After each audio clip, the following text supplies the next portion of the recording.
Hello, everyone, and welcome to another edition of Ask Anything presented by Moser Consulting. I'm your host, Angel Leon, Moser's Director of Personnel. We're glad you're with us for this episode of Ask Anything, and with us today are Sarah Graddy and Brian MacDonald, who will be talking to us about Streamlit.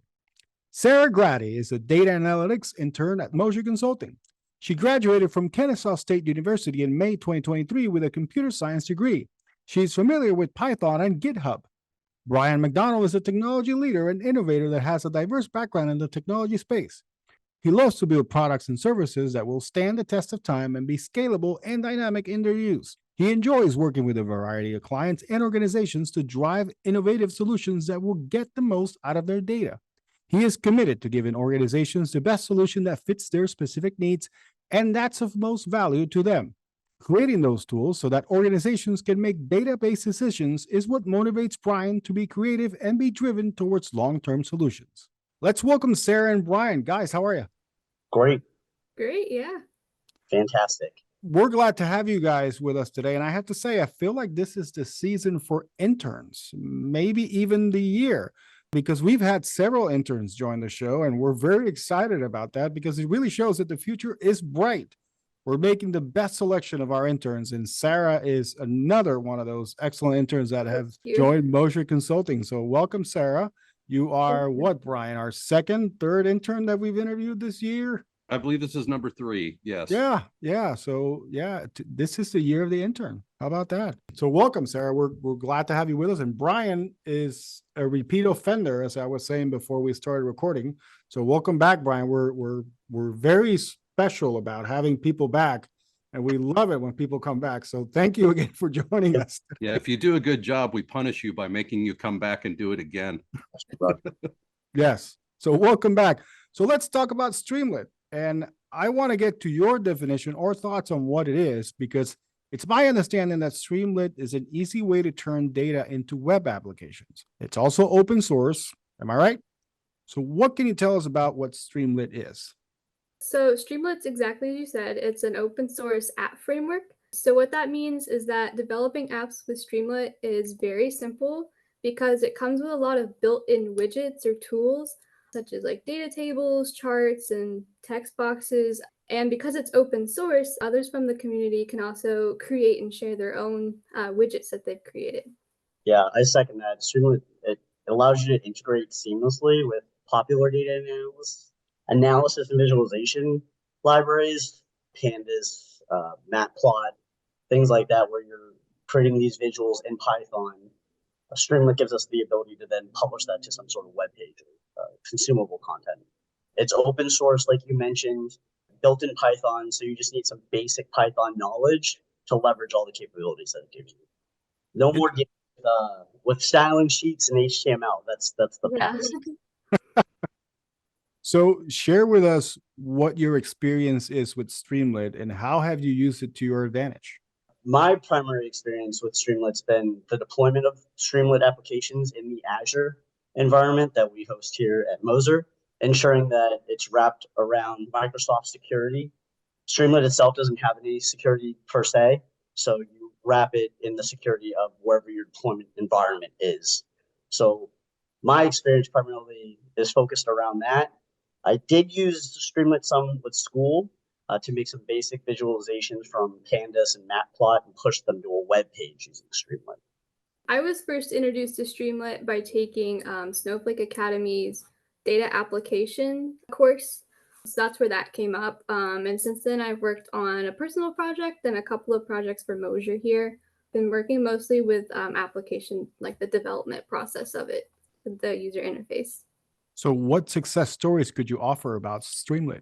So I used Streamlit to, like one project, I created a short blog post actually about my internship at Moser here, and I was able to publish that to LinkedIn. So that was really cool to share. It just took me a couple hours to make. It was really quick. And I've also used it in a couple projects here at Moser as well. One, I created a data entry app that takes that data, feeds it into Snowflake, which in turn updates a Power BI report. And I was able to embed that report into my app so users can see their entries live. I've also used it to create surveys, so that way companies can see, just different forms and stuff from their clients. So can I ask about the surveys? Because obviously being in HR, we love our surveys. Sure. No, That's like top 5 things that you love in HR when you come into HR. Not really, but what can you tell us about surveys? Can you elaborate a little bit on that? There's one company I'm working for, and I was sent a few like Word documents of kind of what layout they wanted. So I've just been working on converting those Word documents to something like a client could actually use. And with that, I've been using actually a third-party library called Streamlit Survey. So that was something that was created by the community. And it's really cool because it allows for multi-page surveys. It saves your answers. So that means you can go like back to the previous page and then back to the one you were on. And it's just been really convenient to use. Awesome. And Brian, from your perspective, from the security side of things, what success stories could you offer? so for success stories, during the deployment process, I was able to publish one of these Streamlit apps as an enterprise application. And what we're able to do successfully is wrap it around Microsoft's Azure Active Directory. So users have to log in with Azure credentials in order to see the Streamlit application. We were even able to enhance security on top of that, since this uses Azure deployment applications. We're able to add users that can see the visualization. So since they're logging with their Azure Active Directory account, we can dictate which users we allow to see this application, and everyone else, even though they can log in, won't see anything visually because they haven't been granted the permission to that application.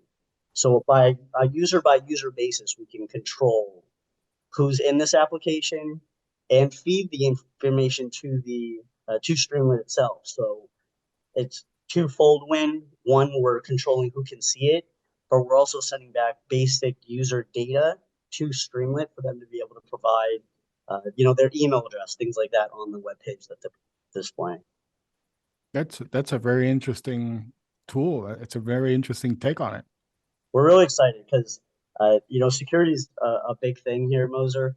We want to be able to lock things down as tightly or as loosely as we want.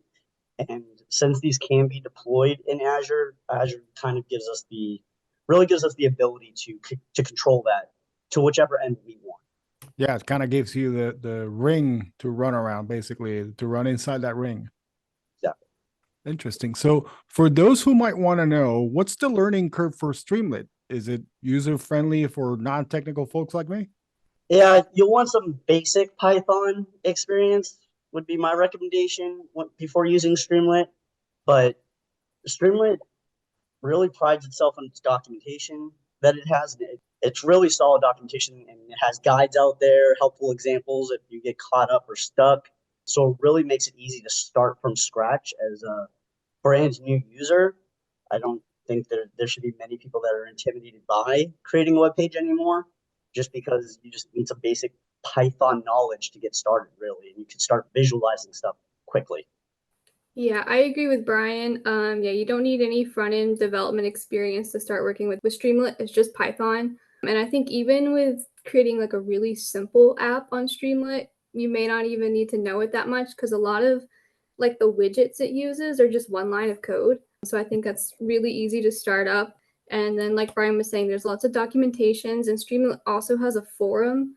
It's kind of like Stack Overflow for and it's a really great resource, I think, for people with like similar questions that you may have. And obviously, if you want to go a little bit deeper, right, Brian, you can then put that force field around it with Correct. security and all the other aspects that you can add it. But if you just want to start with something simple, then you can just learn a little bit of Python and then just move forward. Yeah, the community's there, which is the biggest part, right? That's why Python's been so successful and Streamlit continues to grow exponentially, is because they really have a community of users that all are have the same goal in mind. They all want to make this a great product, so they're all there. All right. And any advice for those who might be looking to start using something similar to Streamlit and are on the fence about whether or not to use it? Yeah, so Streamlit's a great way to start your journey with application development. And it's also, works really well with data science and machine learning, which are extremely relevant fields at the moment. Yeah. There's numerous tutorials, videos, and articles available online for people to read. So I think now is definitely the time to start learning. I couldn't agree more with Sarah, and the price is right to get in there and start building POCs, very basic applications to get started using the tools that Sarah was mentioning, the widgets they provide. You can put in sliders, graphs, without doing any of the complex development that you would have to behind the scenes in the web development days. So, and not just to focus on how easy it is to get started, but if you have many years of Python experience, or you're a data scientist that's been in Python building visualizations using Matplot or pandas, you can really enhance Streamlit's basic capabilities and add more complex web forms, things like that down the line. So it's not limited to just brand new users. Very high-end users can get in there and use the assistant tools that they have to make what they want.